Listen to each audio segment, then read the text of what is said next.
Braxcast time. Once again, this is the 29th episode of the Braxcast, and we've got a bit of a lull in the release schedule, so it's more or less not an announcement of any big news that really went on. We're really getting ready for Horsemen that's going to come out sometime later this month, and then I'll have stuff to talk about. But for now, I'm going to answer some questions of the day and also talk about some going on in the community of the Rippaverse.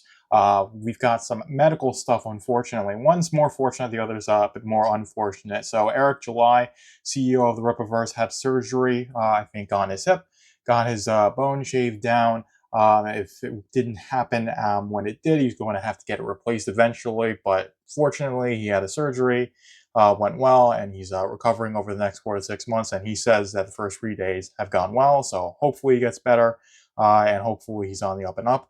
And hopefully, next person I'm talking about, so we got Jordan Crow. She's the video asset manager for the Rippaverse, and very unfortunately, she has cancer. I believe breast and ovarian cancer. I'll have her give, send, go linked in the description. If you can give financially and support her, that's fantastic. But keep her in your thoughts, and hopefully she pulls through. I just want to basically say that out, send my well wishes, and just hopefully she does. Survive cancer. So what I've got, I just wanted to get those things out of the way and definitely say that, as we're part of a community here. We want to support each other. And that's also indicative of the fact that just yesterday, Friday, Eric released a independent creator shout out video. So there's a whole bunch of creators. So if you go to Young Rippa59's, that YouTube channel, I believe it's on Rippaverse as well. It's not, I don't have it linked in the description, but if you go, it's the most recent video there. If you're watching this, on Saturday or the first, I would imagine, week or so, it's coming out. This episode is coming out. There's a video shouting out a whole slew of independent creators, but one who didn't get shout out, who I think should, is Genuine Comics. They're really great. I love what they do, but there's so many independent creators, so it's hard to make a list that is a master list, and that's what Eric very much explicitly stated. But with that, we're getting into some of the more comic book news. Of course, Horseman is coming soon. Released this piece of artwork over the week. I think it's really good. I love the chess motif, and I really hope that the chess motif comes into play with Horseman. Like if he's playing chess with somebody as he is Hector, and he wins with a knight, and then something happens where he wins against people when he's doing his vigilante work, and then if he has he gets his butt handed to him, and then he comes home and plays a game of chess and his knight gets taken. That would be a really cool thing, a really cool motif to do. But I just love the fact that you got the knight that's got this unique design, and then you've got all the broken pieces around there as well. And of course, the knight being black, I think also has some implications. And then you've got these runes going on, so I think there definitely is a lot of supernatural stuff involved with the Rippaverse, and that's a really exciting thing. So I think we're going to find more about that out with Bloodruth, not necessarily Horseman. Horseman's going to be more the street level vigilante stuff, and it's going to delve deeper into the underbelly of Forest Park, and I think that's going to be a really interesting thing. And I think Bloodruth is going to really blow the lid off of all the supernatural goings on, the other realms involved in the Rippaverse. But we're going to get into some questions of the day. So the next, or the first one, I should say, is will we be seeing you at SpaceCon San Antonio? So the next con on the Rippaverse schedule is SpaceCon. I believe that's in October. I know the Sasuke is going to be there. I'm not sure if Eric's line is going to be there. As I said before, he's in recovery from surgery, so he might not be traveling at all. Although San Antonio is in Texas, so I imagine it wouldn't be too far of a hike for him to get out to SpaceCon. I don't think I personally will be going to SpaceCon. I haven't really planned that out, and it's next month. So I'm a very I'll plan. I'm the least spontaneous person you'll ever meet. So planning something in a month in advance for a con is just a bit too much for me. And of course, I'd have to fly out there and get a hotel and buy tickets and all that stuff. And it's just it's not in the budget. But if it was, I definitely would be going. If you are going, hopefully you have a good time. Hopefully you get to meet some people from the Rippaverse. I think the Saskos are going to be there.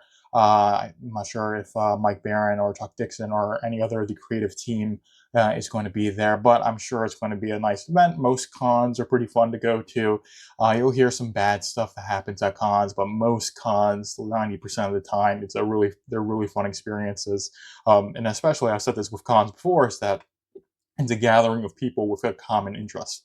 And that's what really makes them fantastic, is that you're all interested in comic books or video games or anime or chess or fashion or whatever the convention is about, right? And the fact that you have all these people coalescing with a common interest and they can meet and network and have fun is always a really nice thing. So I won't be at SpaceCon, but hopefully if you are at SpaceCon, you have a wonderful time and you have fun. But we're going on to the next question of the day. Which of the 3 announced books are you most excited for? So this one is a little bit vague. I guess the next 3 books are Horsemen, Bloodruth, and Isom number 3. And now, I guess of those 3, I probably am most excited for Horsemen because that's the one that's coming out the soonest. But I would say Bloodruth number 1 is going to be the one of the 3 that I am really excited for, because the supernatural aspects of the Rippaverse is something I really want to delve deeper into.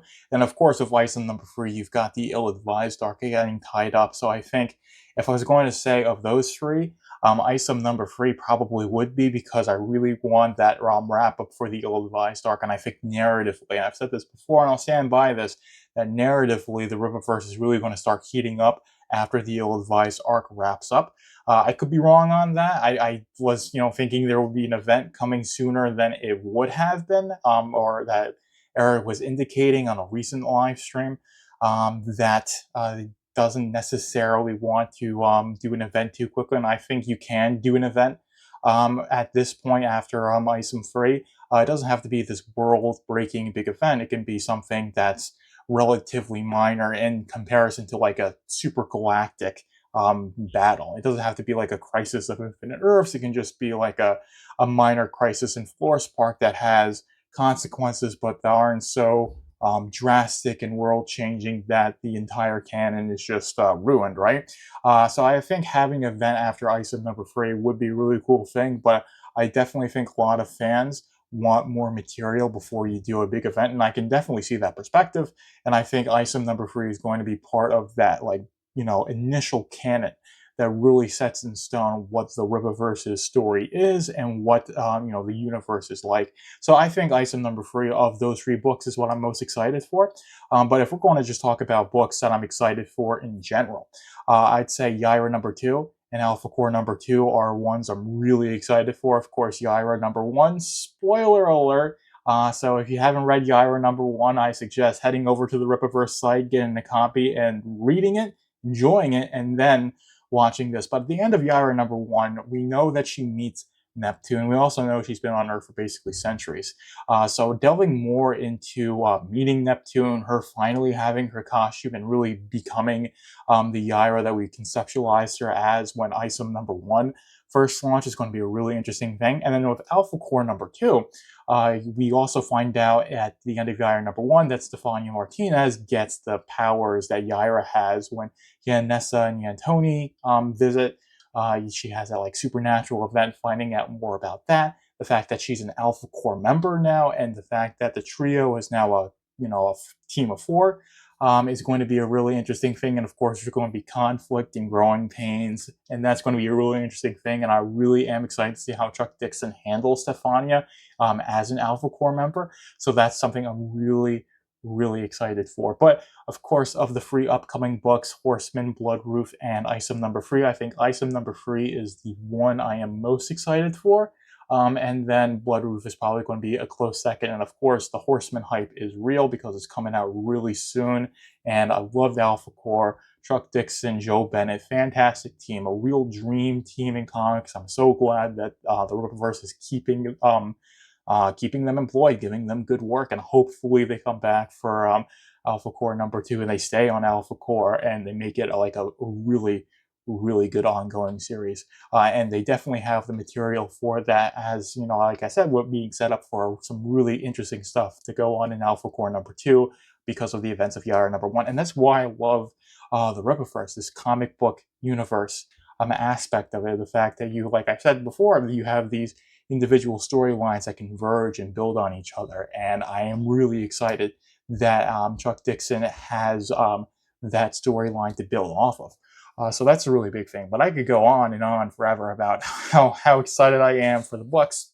But I think with this final question of the day, what do you hope to see in Bloodruth #1? So, like I've said before, Bloodruth #1, what's really interesting to me is the supernatural aspects of the Rippaverse. Because in Isom #2, and when he fights off the Devlings and Sam gets abducted, and Gooding introduces us to Bloodruth essentially, basically saying, "Go here. Here's Bloodruth's castle." Meets Bloodruth, and then they find the cave. They save Sam. I'm spoiling for the end of Isom #2. Sorry, and I didn't say spoilers, but they find Sam. They save him. Of course, that's going to be a whole interesting thing. Now, I'm not sure if Sam's story is going to be exposed in Isom and in Bloodruth #1. I think that's going to be saved for Isom #3, where we'll find out a little bit more about that. But the thing with Bloodruth is that we know from her Dokumon card she has a family. She's the youngest daughter. She's the youngest and only daughter of her family, so her powers are hereditary. So finding more about that is very interesting, and knowing that she can travel through realms. So really, what I want to see in Bloodruth #1 is her going to at least one realm that isn't Earth. Is it the realm that the Devlings are from? That would be a really interesting thing. And of course, like how she got her Shadow Wolf and the dragon and all that stuff. So it's just all this supernatural stuff. And of course, you got like the Pigman and that one piece of art that we saw from Michael Montanet. That was some interior art. Of course, you got the Saskas attached and writing this, and I really loved Yaira #1. So I'm really looking forward to Bloodruth #1. I thought they wrote a really great book with Yaira.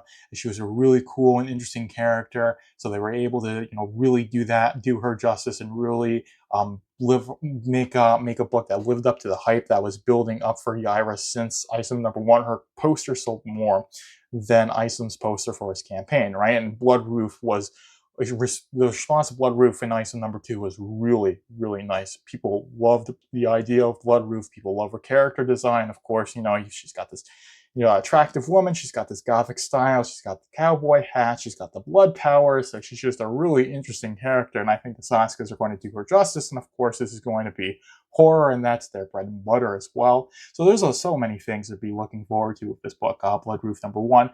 I'm really hyped to get in my hands. Are we going to see it release for Halloween? Probably not. I don't think so. I just I could be wrong on that. But I just don't have this feeling that they're there yet with that book. And they said, it was something that they were shooting for. And, the fact that, Horsemen didn't come out right in August, and is coming out towards the end of the summer means to me that they're, going a bit slower with the release schedule than I think they would like, and I think a lot of the fans would like. And that's really one of the biggest criticisms in terms of, from the fan base, is that the books aren't coming out fast enough. And that's a good problem to have. People like the books, people really enjoy the content that the Rippaverse is putting out. They just aren't releasing a book a month yet. And that's really where they need to be in order to get, I think, to the point where they want to be. And being a media powerhouse, that's like the first big step. And I think they're definitely going to get there. And Bloodruth #1 is going to be a really fantastic ongoing series. So I think having the fact that you introduce all the supernatural stuff, or the supernatural aspect of the Rippaverse, and really dive deep into it with Bloodruth #1, and having that be the ongoing series where you get to have not only horror as a theme, but how, like I said, the supernatural stuff, the realms, more about Bloodruth's character.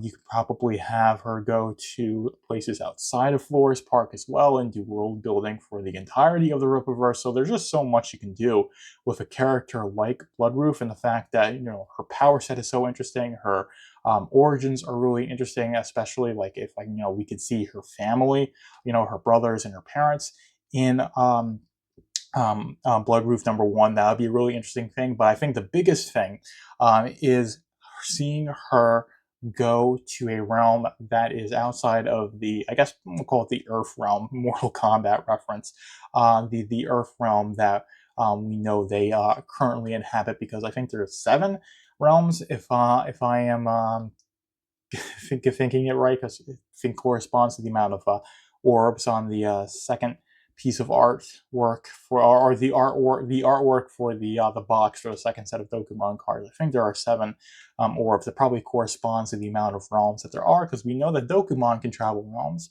and we also know through Dokumon that Bloodruth is the only other character that can travel realms. Her family might be able to as well. So it might be a hereditary thing. It might be something that she was able to learn how to do, which would be even more interesting. So again, finding out answers to these questions through her realm traveling, I think that is the biggest thing. And of course, it goes hand in hand with all the supernatural aspects that Bloodruth has. And that's why I'm really interested in Bloodruth, is because there's just so much about the Rippaverse that's interesting to me, right? There's this deep sense of intrigue I have when I read Item number 2, and I will find out about the Devlings, and I find out about Bloodruth and her blood powers, and I want to learn more about that. And I'm not necessarily a horror fan, but I am a fan of the intrigue a comic book universe generates. So it doesn't really matter that it might not be what I'm signing up with. It might not be the genre that tickles my fancy the most, but the idea of a comic book universe with all these interesting elements that are building separately and then overlapping with each other is what deeply intrigues me, and that is why I am hyped for Bloodruth number 1. And like I said, I think it's the realm traveling and the supernatural aspects of Bloodruth that really gets me interested in the most, and I really want to see that deeply explored in Bloodruth number 1. And if it's not, all explored in number 1, hopefully we get to see more of it as her series develops. But I think with that, I'm going to leave it there. I've rambled on long enough. I'm a rambler. I'm very much a disorganized video maker. Hopefully you enjoyed it regardless. Always love everyone who watches, comments, likes, subscribes, all that fantastic stuff, no matter where you're watching. Thank you for tuning into the Braxcast. Thank you for tuning in to the Braxcast. Be sure to like, comment, follow, and subscribe to keep up with the Rippaverse.